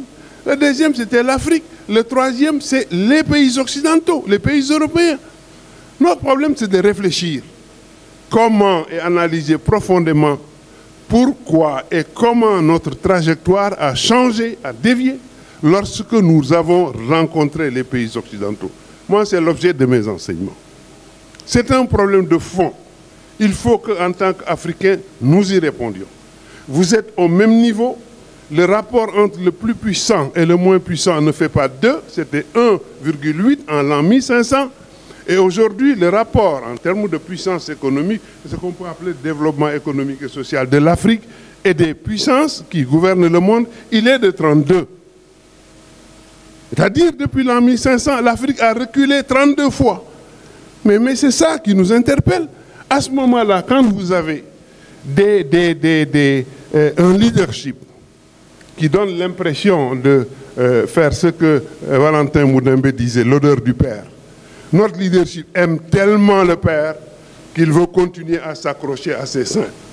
Mais c'est ça le débat. C'est à vous, nous nous sommes battus. Nous marchons mal parce que nous avons reçu des coups de lif de la police toute notre vie. Nos yeux vont mal parce que nous travaillons jour et nuit pour décortiquer tout ce qui était écrit sur nous. Mais nous avons mené notre combat. Il y a 40 ans dans ce pays, ces régimes-là, nous les avons affrontés. Est-ce que vous savez qu'ici au Sénégal, il y a 40 ans, il faut que les jeunes le sachent, vous ne pouviez pas mettre une tenue africaine au Parlement sénégalais. Vous ne pouviez pas y parler une langue. Mais c'est notre combat. C'est nous qui avons mené cette bataille. Je crois que c'est ça. Il reste maintenant, tenant compte de toutes ces informations, que la jeunesse actuelle fasse preuve d'historicité, ou en tout cas de conscience historique. Qu'elle sache que aucune génération dans l'histoire humaine n'a changé un pays ou un territoire. Chacun vient, pose sa brique et s'en va. Et on monte avec les briques. C'est ça la réalité. Mais ce qui est sûr et constant, ce n'est pas un reproche qu'on fait seulement au gouvernement d'aujourd'hui. Depuis l'an 1500, l'Afrique est la seule région du monde déterminée par l'extérieur sur tous les segments qui montent au développement économique et social, sans interruption. 1500, vous déviez votre trajectoire, les grands empires sont morts, et tout de suite, il y a le commerce triangulaire. Vous sortez du commerce triangulaire, qui était une stratégie de pillage, vous dites ouf, on va souffler la colonisation, c'est-à-dire l'administration directe de vos territoires par une entité intérieure arrive. Vous sortez de la colonisation, vous dites ouf, Senghor va crier, nous allons pouvoir lancer notre industrialisation. Il crée une zone franche, les Américains et les Occidentaux nous tombent sur la tête, l'endettement forcé. Il y a trop d'argent sur la planète, cet argent, il n'y a que vous qui pouvez le prendre. L'endettement forcé, on en sort, c'est l'ajustement structurel. L'ajustement structurel était un levier pour ouvrir nos territoires à la Banque mondiale et au Fonds monétaire, avec les politiques libérales, le décloisonnement, la désintermédiation, la déréglementation, et après c'est le consensus de Washington. Et aujourd'hui encore, la feuille de route qui dirige tous nos pays, quel que fût le candidat, quel que sera le candidat de demain, si on ne se bat pas, la feuille de route qui prime, ce n'est pas le programme politique du candidat élu. C'est les 3 pages du Fonds monétaire et de la Banque mondiale. On va passer notre temps à leur faire des reproches. Mais déshabillez-vous et qu'on se batte. Mais il n'y aura plus de barricades. C'est fini. Ces formes de révolution, c'est fini. C'est par le travail, la production de savoir et de connaissances, la capacité de nommer réellement ce que sont les économies. Nous sommes tous intellectuels, élites, société civile, à chaque élection, à encourager notre population à élire le candidat pro-occidental, parce qu'ils sont tous pro-occidentaux. Mais quand c'est fini, et on revient dans les critiques, mais c'est une trahison des élites. Vous savez en amont que ces élites que vous allez faire élire vont encore trahir comme les élites. Parce que quand ça va marcher, on le sent. Mais donc, nous sommes optimistes pour l'avenir du continent. C'est un continent quand même qu'on a tout fait.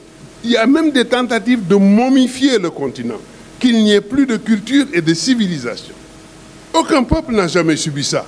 L'Afrique résiste et l'Afrique est encore là. Pour moi, c'est des raisons d'être optimiste. Qu'on s'en sortira, mais à condition d'être organisé. Ça ne tombera pas du ciel. Il faut qu'on se batte. Gorgui, je te salue. Et je voudrais dire qu'il n'y a jamais eu de projet de sortie du franc CFA. Il n'y a jamais eu ce projet. Il y a eu des tentatives, on les a liquidées. Tu as parfaitement bien dit. Mais le problème de l'écho, c'est très complexe. C'est très complexe. C'est-à-dire, il y a une colère. Quand on analyse les choses objectivement, on verra qu'il y a plus une part de colère que d'autres choses. Pour moi, là, bien sûr, un siège des Nations Unies, c'est important. Qu'un pays vote pour vous, c'est important. Mais là, je l'ai dit, je l'ai écrit depuis l'ajustement structurel. La France est sortie de nos affaires depuis 1982. Les rênes du pays sont tenues par le Fonds monétaire et la banque. La France n'a plus de projet sur notre territoire que de nous neutraliser pour que ces entreprises puissent y opérer. C'est le marché qui l'intéresse. Jusqu'en 1982, la part dans la zone de la France et de ses alliés dans les investissements lourds, celles qui génèrent le plus de revenus, celles qui sont les plus rentables, était de 87%. Et en 2020, cette part était de 12%. La part de la Chine de 35%. Il y a l'Inde et la Turquie. Sortons justement de cette colère contre la France et devenus des hommes raisonnables qui décident eux-mêmes de leur futur, sans émotion. Je crois que c'est ça la voie. Moi, je suis tout à fait d'accord avec toi. C'est choquant qu'on continue la même chose, tout se répète. Surtout comme nous, je n'aime pas le mot expert. Mais tout le temps, vous passez 50 ans de votre vie à faire des choses qu'on réécrit, où le gouvernement qui vient n'en veut pas. Et parfois même le plus grave pour nous autres, ceux qui veulent vraiment d'une Afrique libérée.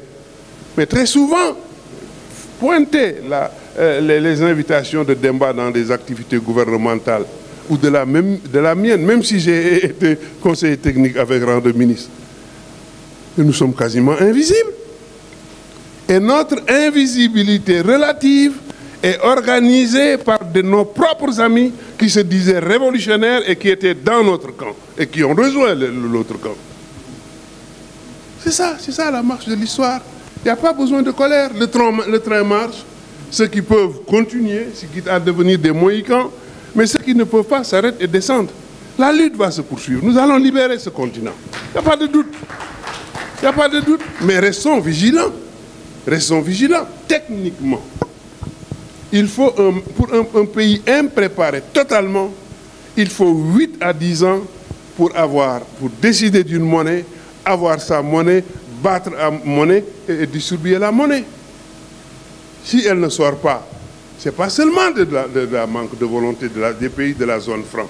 Moi, je sais qu'il y en a qui veulent, parce que je vous renvoie à un article, je donnerai le lien, que j'ai écrit en France il y a quelques années, dans le magazine économique quand même le plus réputé en France, Alternative économique, qui est un magazine progressiste.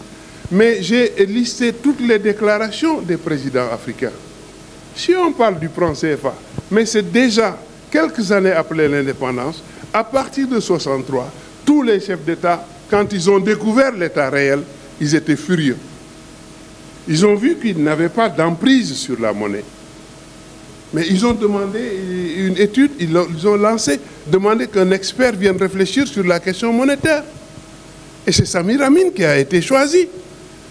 Il a fait des formulations alternatives très claires parce qu'il y avait déjà les déclarations. Senghor en 1974, dans Jeune Afrique, parlant du franc CFA, il dit, et de nos relations avec la France et les partenaires, il dit, si nous vous disons aujourd'hui que nous allons vers le développement avec la monnaie et tout le reste, c'est que nous mentons à notre peuple parce que nous ne sommes pas libres.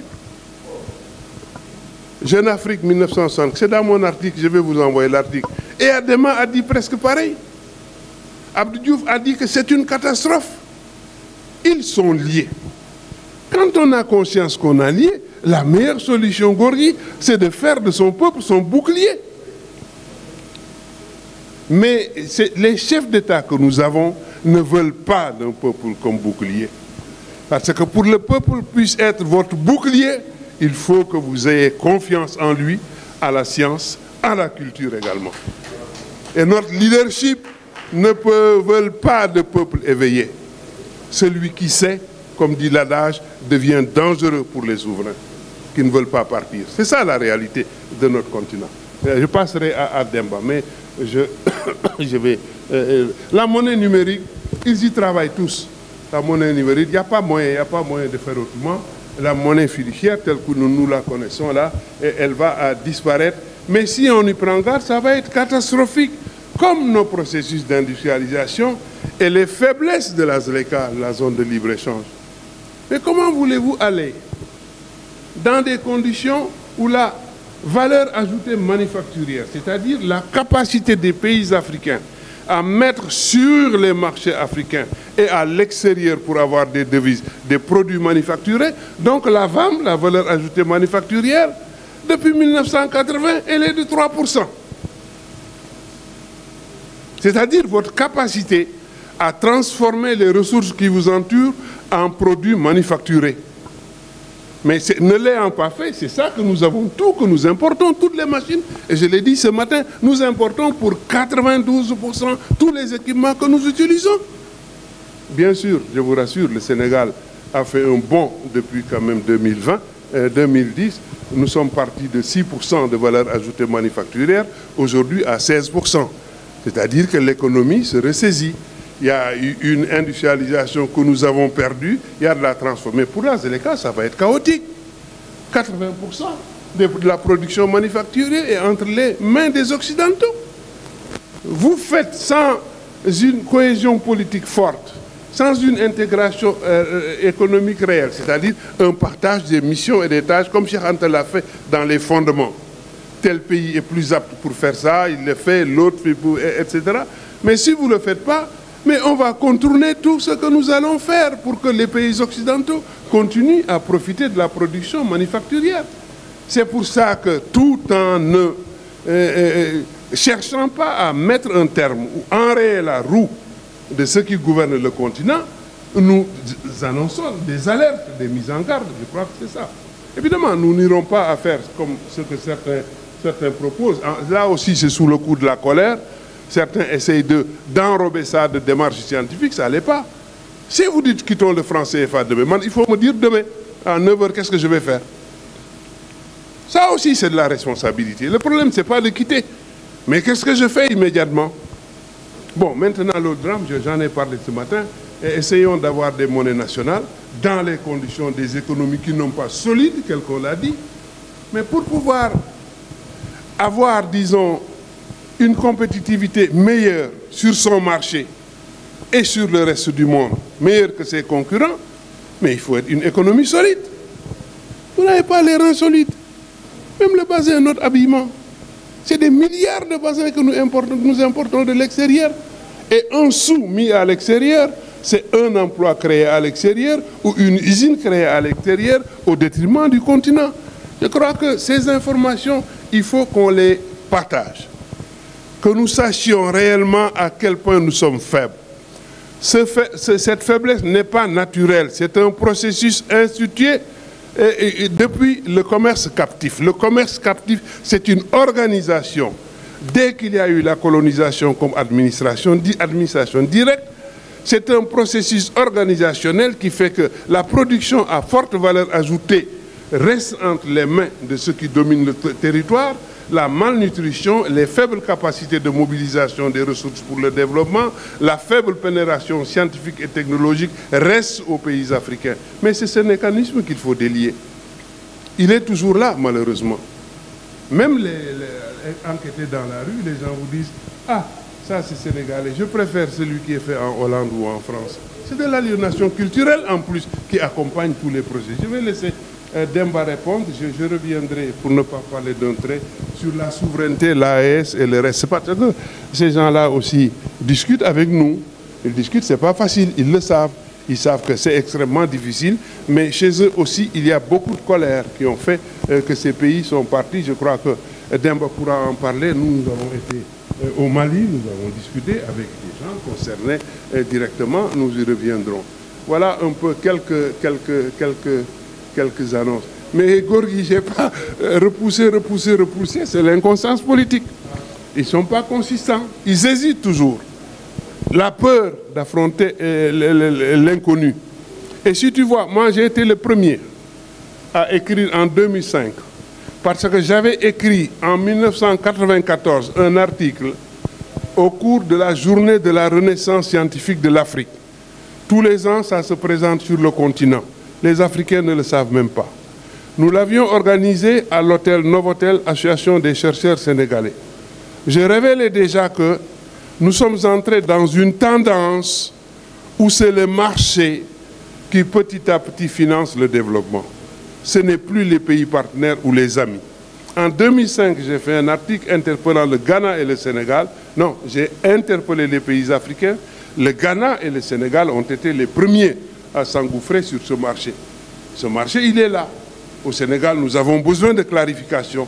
Vous ne pouvez pas emprunter tous les 2 jours sans nous dire ce que vous en faites. Mais déjà, c'est un élément positif que d'emprunter dans sa propre monnaie. Tous les problèmes que vous avez avec les dévaluations, vous ne les avez pas quand vous empruntez. Vous avez tant, vous savez que c'est ça que vous allez payer. Vous n'allez pas emprunter sur le dollar ou l'euro et qu'un an après, on vous dit l'inflation, ceci, cela, et votre dette a pris 2,5 points. Je crois que c'est... Excusez-moi d'avoir été long pour cette première partie. Merci beaucoup. Merci, Chérif. Merci. Alors moi, je veux lever quand même un doute par rapport à la CEDEAO. Vous voyez, changer ou périr, c'est le thème choisi par Alioune et son équipe. Quand tu dis changer ou périr, ça veut dire qu'il y a un problème. Ça veut dire que la CEDEAO est en crise. Mais ça ne veut pas dire qu'on est contre la CEDEAO. Attention. Critiquer la CEDEAO, critiquer le leadership de la CEDEAO et dire que nous sommes en crise ne veut pas dire qu'on est contre la CEDEAO. Ah non. Je pense que pour les gens qui se réclament de Kwame Nkrumah, de Thomas Sankara, de Cheikh Anta Diop, on ne peut pas être contre tout effort visant à unifier les Africains pour leur permettre de surmonter leur handicap et d'aller de l'avant. J'ai écrit plein de choses sur la CEDEAO. D'ailleurs, il y a un mois, exactement, on a fait un débat au samedi de l'économie sur la CEDEAO. Chérif était là. Il y a d'autres amis pardon, Guinée-Bissau, Mali, qui ont pris la parole par Zoom. Donc, c'est pour dire que cette crise de la CEDEAO nous interpelle toutes et tous tous. Et ce que nous voulons, c'est qu'on trouve une solution pour arriver à ce que quelqu'un disait ce matin, à la CEDEAO des peuples. Parce que c'est celle-là qu'il nous faut. Alors, la monnaie, c'est un problème fondamentalement politique. Et quelqu'un l'a souligné ici. Et c'est pourquoi quand on parle de souveraineté, c'est parce qu'on est dans la politique. Et quand on se bat pour la souveraineté monétaire, c'est parce que pour nous, la monnaie n'est pas un problème technique, comme certains néolibéraux le pensent. Oui, c'est trop compliqué, il y a des taux de change, il y a des taux d'intérêt, il faut... Ça, c'est la gestion quotidienne de la monnaie. Mais comme instrument, la monnaie est un instrument fondamentalement politique. C'est ça. Donc, je pense qu'il n'y a pas de divergence sur ce point-là. Alors, la CEDEAO, une des formes d'intégration les plus abouties en Afrique. C'est vrai, c'est la plus vieille. Et c'est celle qui a fait, je crois, le plus de pas dans l'intégration des peuples. Nous avons notre passeport CEDEAO qui nous permet de voyager entre les 15 pays, même si les autres sont toujours, ces passeports sont toujours valables. Et peut-être c'est l'une des seules régions où cela est possible. Vous allez en Afrique centrale, les gens qui veulent aller au Cameroun ont besoin de visa, alors que c'est la CEMAC. Et d'ailleurs, vous savez que le Rwanda, je crois que c'est la CEA ou la CEMAC, le Rwanda aussi. Voilà, ou les deux Congos. Voilà, voilà. Les deux Congos. Il y a juste un fleuve entre eux. Alors que nous, 15 pays, on n'a pas besoin de ça. Parfois même avec votre propre carte d'identité, vous pouvez voyager. Moi, j'ai voyagé avec ma carte d'identité pour aller en Côte d'Ivoire. Sans problème. Les Ivoiriens peuvent faire la même chose. Donc, sur ce plan-là, vraiment, on a fait des pas importants. On est d'accord. Mais la crise est là. Il faut la surmonter pour aller de l'avant. Voilà. Et les autres régions ont beaucoup à apprendre de la CEDEAO, c'est vrai.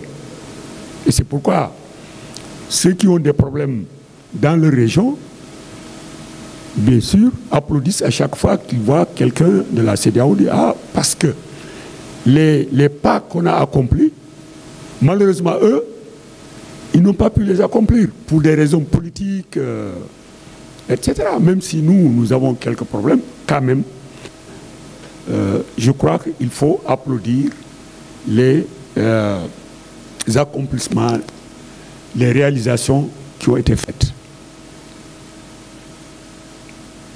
En ce qui concerne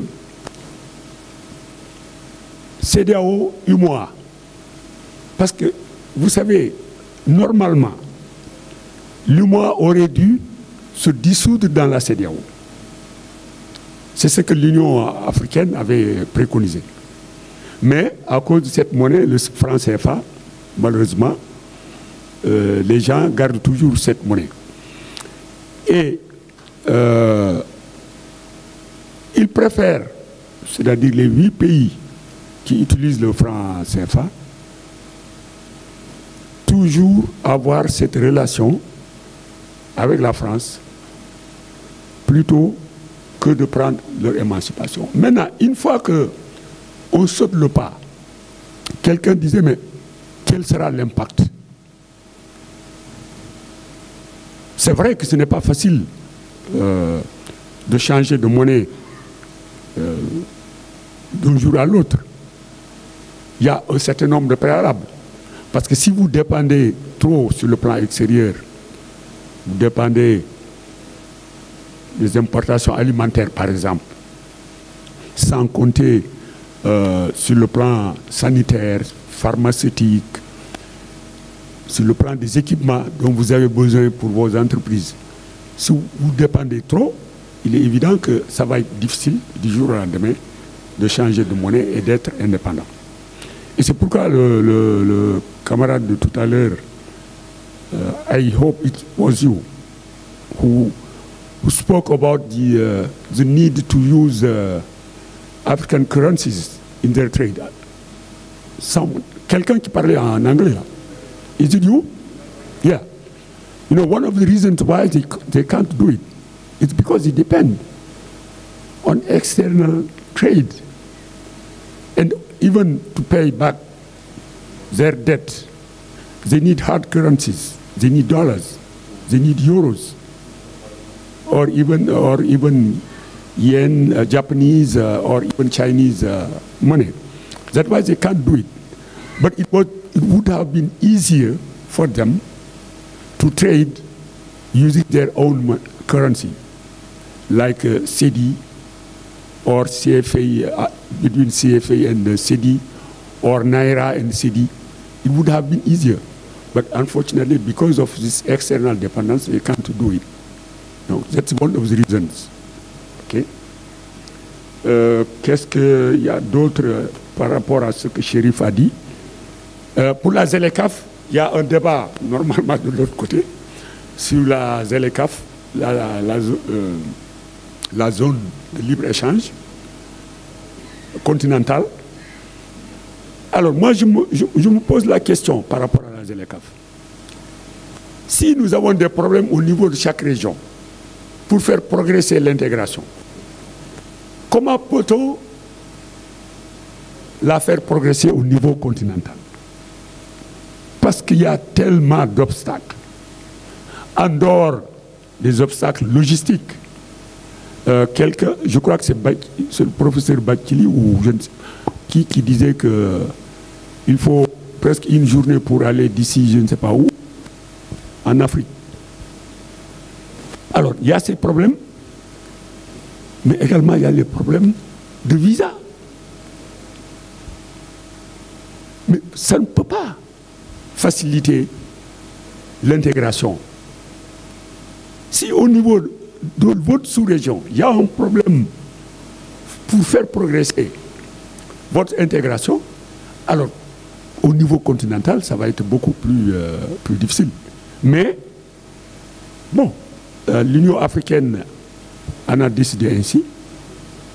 On va voir ce que ça va donner. Ce que nous souhaitons, évidemment, c'est que toute l'Afrique parle d'une seule voix par rapport aux défis énormes qui se posent au monde aujourd'hui, les guerres, le terrorisme. L'Afrique a besoin de parler d'une seule voix. L'Afrique a besoin de son unité. Mais pour cela, nous avons besoin d'un leadership éclairé qui respecte les peuples, qui s'appuie sur l'expertise africaine. Et je crois que si nous avons ça, l'Afrique peut faire des pas de géant. Voilà ce que je voulais ajouter par rapport à ce qu'a dit ici. Je demande votre indulgence. Je complète sur quelques points. Bon, sur certaines questions, vous ne me direz pas que j'ai été conseiller de cabinet présidentiel et c'est parce que ça se passait là-bas. Pas du tout. Pas du tout. Mais je sais ce qui se passe sur le continent. Je réponds déjà sur la dette. Quel est le problème disons, de cette façon de vouloir toujours coller à la France pour les chefs d'État de la zone? Parce que ce que je dis, c'est arrivé encore il y a 2 semaines. Ça, c'est une réalité, hein, vous le savez.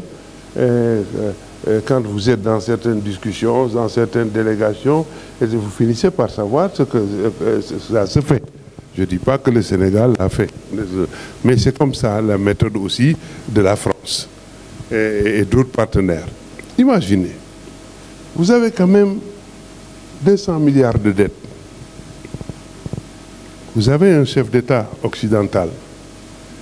Il vous dit, moi, je peux passer entre les mailles du filet. Vraiment, j'ai besoin d'un soutien d'1 milliard. Si vous le faites, moi, je contrôle mon Parlement. Ce que je dis est très grave. Attention, c'est très grave. Moi, je vous soulage de 50 milliards de dettes. Ça aussi, c'est des armes utilisées contre nos chefs d'État. Le chef d'État, il dit c'est pas possible. Et il le peut. Il lui suffit de demander à ses députés d'effacer 50 milliards de dettes. La dette est immédiatement dépassée. Mais et vous lui filez. Et comment vous lui filez l'argent? Il y a les comptes spéciaux. C'est pour ça que notre bataille aussi, ça doit être les comptes spéciaux. Ce n'est pas des fonds politiques, ce n'est pas leur appellation, ce n'est pas leur nom. Et je ne suis pas contre les fonds politiques. Les fonds politiques, c'est né sous Napoléon pour des raisons précises. Tous, vous avez quelque chose qui ressemble aux fonds politiques. Si vous avez un imam, vous lui donnez de temps en temps quelque chose. Si vous avez un chef de quartier, vous lui donnez de temps en temps quelque chose. Parce que les gens dans la cité qui ont les plus grandes difficultés, le soir, quand ils se dérobent, c'est chez l'imam ou chez le chef de quartier qu'ils vont. Si l'imam n'a rien, il est perdu. À la prochaine élection, on l'enlève. Non, des fonds politiques, ça ne se supprime pas. Ça se rationalise et ça s'organise. Étant également enseignant en intelligence économique et veille, l'État a par moment des besoins particuliers. Quelque chose de spécifique vient de se passer. Mais le président de la République a besoin d'intervenir immédiatement sans passer par le processus budgétaire. Des missiles sont en train de tomber dans une région. Quelque part, une partie de la population est kidnappée. Mais il faut une réaction immédiate. C'est pour ça que j'ai suggéré une politique de gestion des fonds politiques. Senghor ne l'a jamais écrit. On m'avait dit qu'il l'avait écrit. Mais il procédait comme ça. Parce que j'ai demandé à mes aînés qui me disaient, oui, juriste, oui, Senghor avait écrit, il n'a jamais rien écrit, il était méthodique. On reprend ce qu'il faisait. Il dit, par exemple, je donne un exemple, les fonds politiques sont de 4 milliards. 4 milliards, c'est les enfants les plus brillants de familles démunies, pour qui, si on ne fait rien, c'est perdu. Ce fonds, c'est pour eux. On dit 1 milliard, c'est pour les soins de type d'enfants comme ça.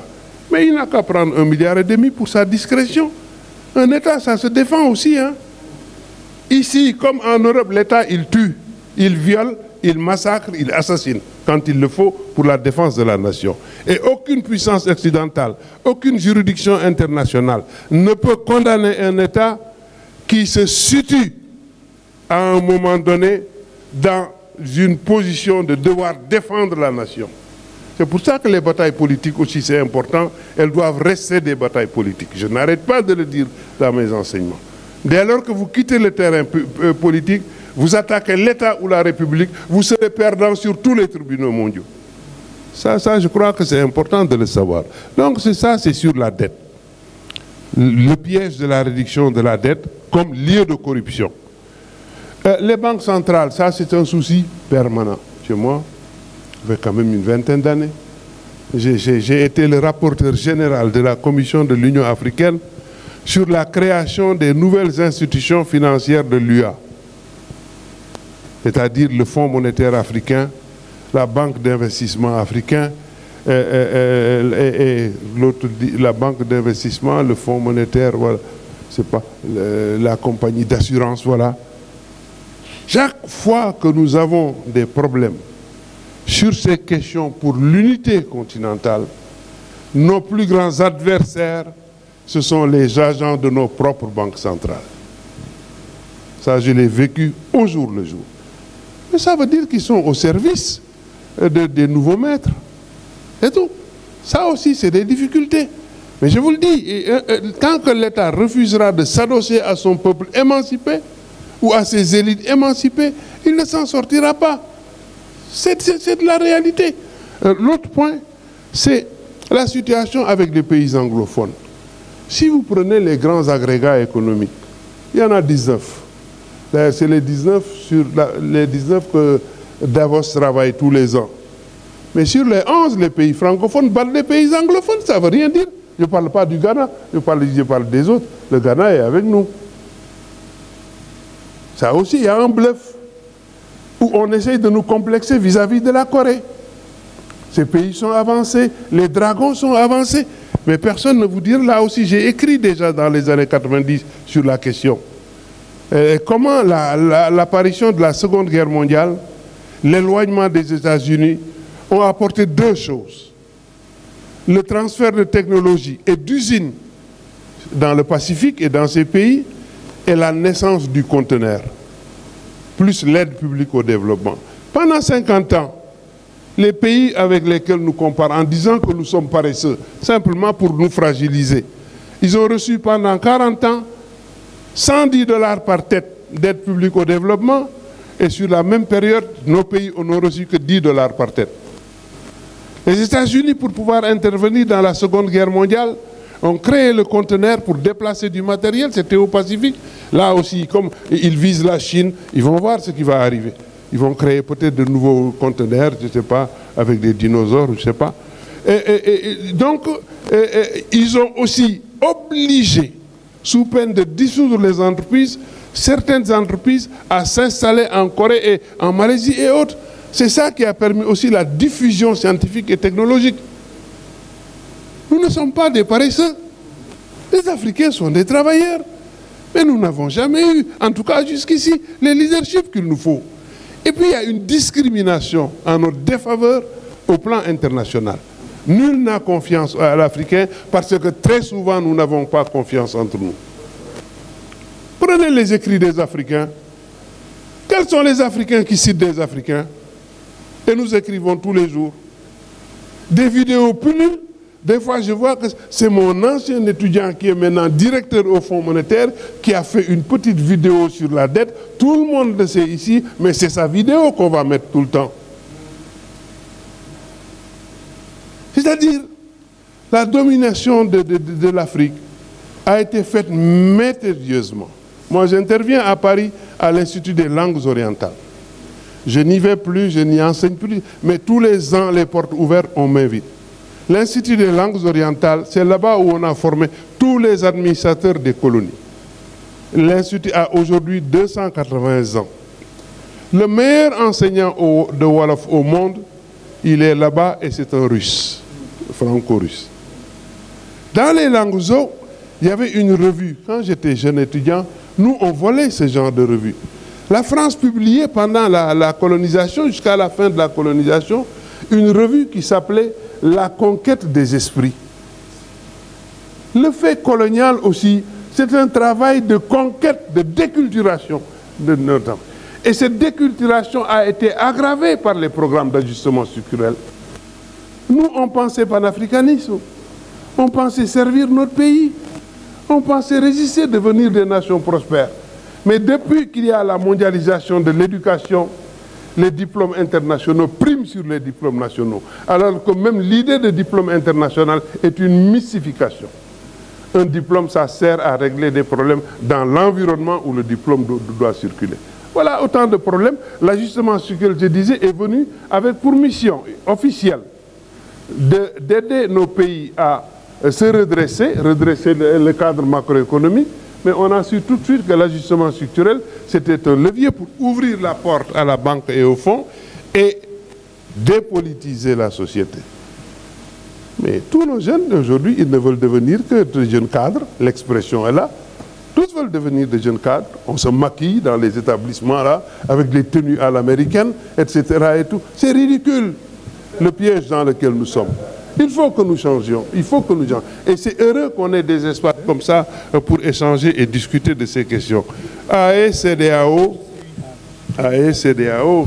moi j'ai dit, hein, donc Demba se souvient, tant que des groupes naissent, existent, le SILS c'est 4 pays, mais les SILS, comme les gens de l'AES, n'ont jamais remis en cause notre désir d'unité. Ça me suffit pour garder un espoir. Parce que je sais que ça ne marche pas. Je sais que ça ne marche pas.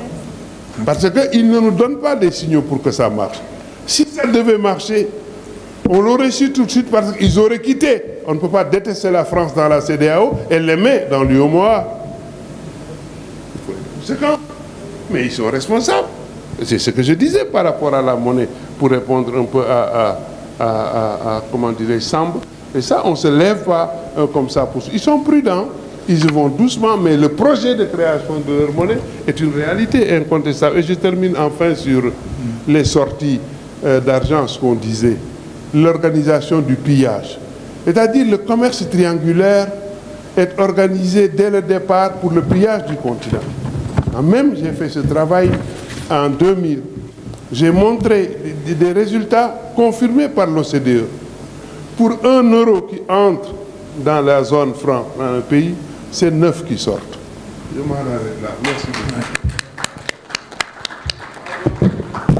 Voilà, on aurait pu même le laisser continuer, hein, parce que tellement on s'abreuve à bonne source, mais les contraintes du temps font qu'on doit arrêter. Il paraît que les autres panels ont déjà terminé. Mais c'est parce que aussi notre panel était très intéressant, les gars. Hein? C'est très intéressant. Mais je pense que nos deux conférenciers, vraiment, se sont complétés. Ils ont abordé vraiment la question sous un angle vraiment d'analyse très rationalisé. Et puis, ils sont passés de l'historique justement de la question jusqu'aux perspectives qui peuvent sortir un peu de la situation actuelle. Et je crois que la description qu'ils ont faite un peu de la monnaie, de la politique qui soutient la monnaie et de l'intégration et également du rapport entre le politique et l'économique pour voir lequel précède l'autre. Tout ceci, peut-être ils l'ont passé au peigne fin pour nous faire comprendre quand même comment ces dynamiques-là peuvent justement s'enclencher dans notre sous-région. Mais en même temps aussi, peut-être nous nous sommes familiarisés avec de nouveaux concepts qu'ils ont développés. Et ils ont surtout peut-être insisté auprès des jeunes générations pour que peut-être que tout le monde se décomplexe. En vérité, votre génération doit se décomplexer. Et je reprends au mot peut-être le professeur Si qui dit chaque génération, un peu à la France Fanon, chaque génération, je pense, a un combat à mener. Ils ont mené leur propre combat. Maintenant, ils vous donnent des outils également pour comprendre votre monde, mais en même temps aussi, une fois avoir compris ce monde-là, quels sont les outils que vous allez utiliser, qui ne sont plus peut-être, comme il l'a dit, des armes à la Kalachnikov, mais maintenant c'est le savoir. Il faut vous battre pour avoir le savoir, et je crois que Charles de Diop, dans les années 50, avait dit déjà, armez-vous jusqu'aux dents, allez-y jusqu'en Chine, prenez le savoir, revenez, défendez votre continent, et ouvrez justement des horizons qui font que les autres viendront vous admirer et se coopérer avec vous.